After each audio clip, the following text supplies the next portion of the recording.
Շաքարային դիաբետ ունեցող սիրելի երեխաներ եւ նրանց ծնողներ։ Այսօր ուզում եմ միասին քննարկենք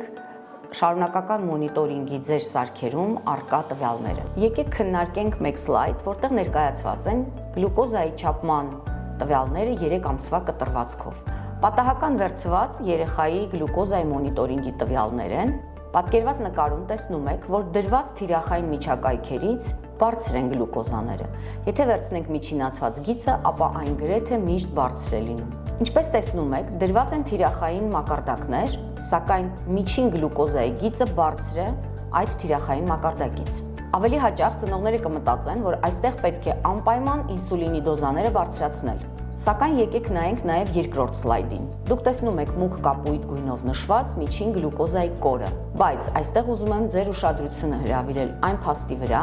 որ կետիկները դրանք չափված գլյուկոզաների քանակն են 3 ամիսների ընթացքում, եւ դուք տեսնում եք, որ միևնույն ինսուլինի դոզայով մեկ օր կարող է իջնել, մյուս օրը կարող է բարձրանալ, եւ տարբեր ժամերի անընդհատ նույն պատկերն է։ Սա կոչվում է վարիաբիլություն, այսինքն տատանողականությունը շատ է եւ գրեթե միշտ կապված չէ ինսուլինի քանակի հետ, այլ կապված է երեխայի ռեժիմի հետ։